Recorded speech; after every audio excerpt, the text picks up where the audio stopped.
Bom, eu vou apresentar para vocês uma visão nossa, construída aqui no Labitar, da experiência brasileira em laboratórios cidadãos. Eu sou Miriam de Magdala Pinto, para quem não me conhece. Eu sou doutora em Engenharia de Produção, professora da UFES há exatos 10 anos e atuo na coordenação do curso há 6 anos. E, juntamente com Leonora Moll, empreendedora social, trabalhamos na promoção do Living Lab Habitat desde 2010. O que eu vou apresentar é o panorama dos laboratórios cidadãos no Brasil, a partir de pesquisa realizada por mim, juntamente com a professora Letícia Pedruzzi e estudantes de iniciação científica no Labitar. E como foi feito esse panorama? Nós utilizamos uma sequência de filtros ou de peneiras conceituais para identificar o que nós consideramos laboratórios vivos ou laboratórios cidadãos. Eu vou explicar como funcionou esse nosso sistema de peneiras conceituais.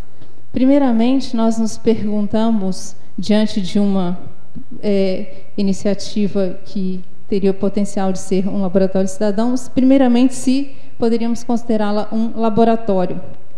E como laboratório entendíamos um espaço no qual se questionem coisas, se tem uma metodologia para procurar respostas, se propõe hipóteses, testem hipóteses, e se principalmente esse conhecimento gerado seja sistematizado, esse conhecimento gerado seja, de alguma forma, externalizado e colocado para ser avaliado pela comunidade científica. Sendo um laboratório, a segunda pergunta é que não bastaria ser um laboratório qualquer. Para ser um laboratório cidadão, ele teria que estar produzindo ou gerando novas tecnologias, ou seja, inovando. E nosso entendimento sobre isso merece aqui um parênteses, que é discutir o que seriam, então, o nosso entendimento de novas tecnologias e inovação. E por tecnologia, entendemos o que foi proposto, concordamos com o que foi proposto por Christensen no dilema do inovador, em que ele propõe que tecnologia signifique os processos pelos quais uma organização, seja ela qualquer organização, não apenas firmas, transforma recursos, trabalho, capital, materiais e informação em produtos ou serviços de maior valor. E, portanto, inovação, nosso entendimento, refere-se a mudanças nas tecnologias ou, de modo mais geral, usando o conceito de tecnologia anteriormente exposto, inovar é criar uma nova forma de produzir valor. O que nos remete a explicar ou entender melhor o que nós entendemos por valor. E aí, seriam, de uma forma geral, 2 tipos de valores. Os valores comerciais ou econômicos são aqueles que produzimos na nossa sociedade e entregamos uns aos outros, valores que são passíveis de serem estimados em valores monetários, valores que, podendo ser estimados em quantidades monetárias, podem ser trocados via mercados. Sejam eles valores tangíveis, como bens ou alimentos, ou serviços como cursos ou serviços médicos, por exemplo, sejam transacionados em mercados reais ou virtuais. Esses seriam valores comerciais ou econômicos. Mas também produzimos e entregamos para os nossos semelhantes valores que não são passíveis de serem estimados em quantias monetárias e, portanto, não são entregues via mecanismos de mercado.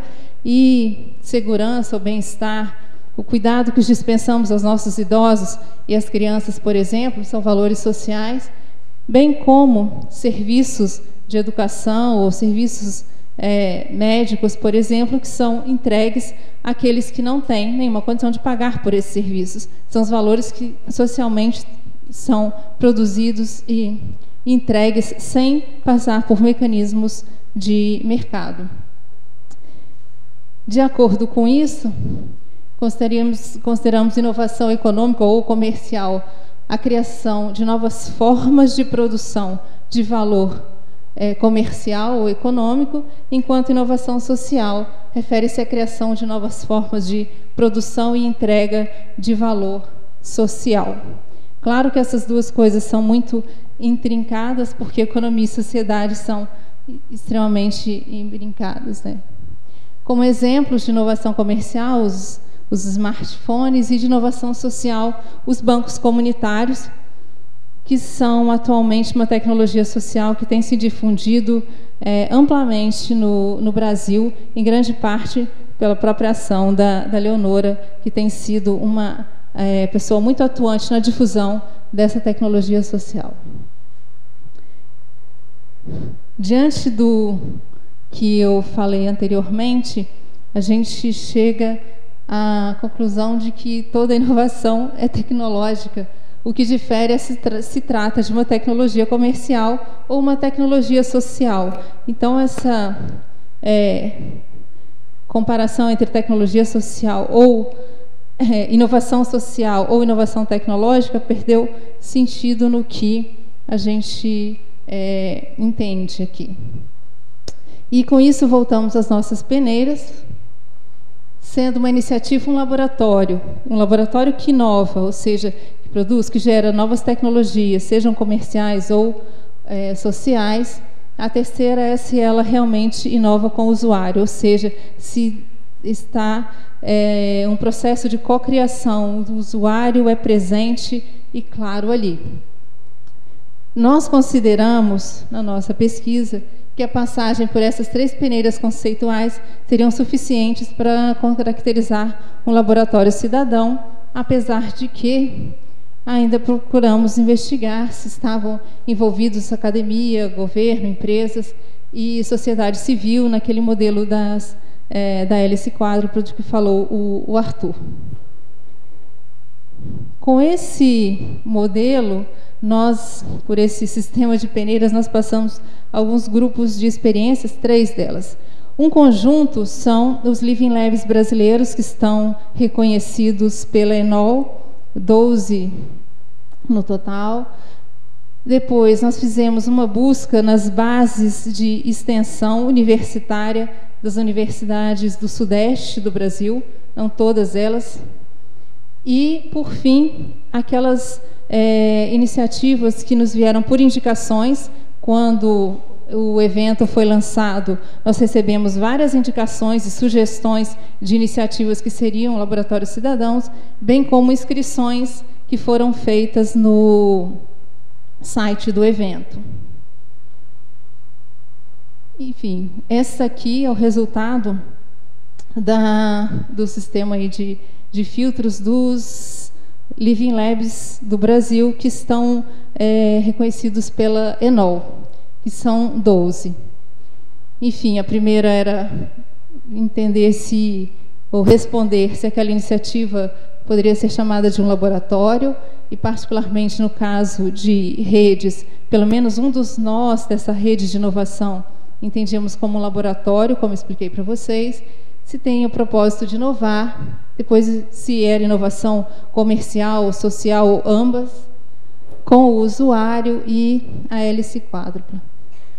Desses 12, nós avaliamos que 7 deles passaram por nessas nossas 3 peneiras, sendo que a presença dos 4 patas, como diz Esther, né, dos 4 elementos não foram considerados, então, necessários para isso. Desses 7, 5 estão aqui conosco, e vocês vão, ao longo do evento, ter contato direto com essas experiências. O Habitat, o Núcleo de Cidadania Digital, do qual a Nilton já falou, Amazon Living Lab, Grupo Interação e Corais. A segunda investigação foi feita em bases de extensão de universidades da região sudeste. Foram consultadas 7 bases, com mais de 3.000 ações de extensão cadastradas nelas. Como o número era muito grande, nós fizemos um recorte para ações registradas nas áreas de tecnologia e produção, o que nos levou a um número mais factível para analisar. Caímos para 468, das quais 37 foram considerados laboratórios, 17 com propósito claro de inovação, 10 com envolvimento direto dos usuários e uma com os 4 elementos envolvidos. Portanto, ficaríamos aí com mais 10 laboratórios cidadãos identificados no Brasil, que não aqueles que estavam cadastrados na ENOL. Desses 10, 2 estão aqui conosco no evento, o Projeto Sossego e o Grupo Célula EMAL, ambos na base de extensão da própria UFES. Sendo que, particularmente, aquele único que apresentou os 4 elementos é o Projeto Sossego.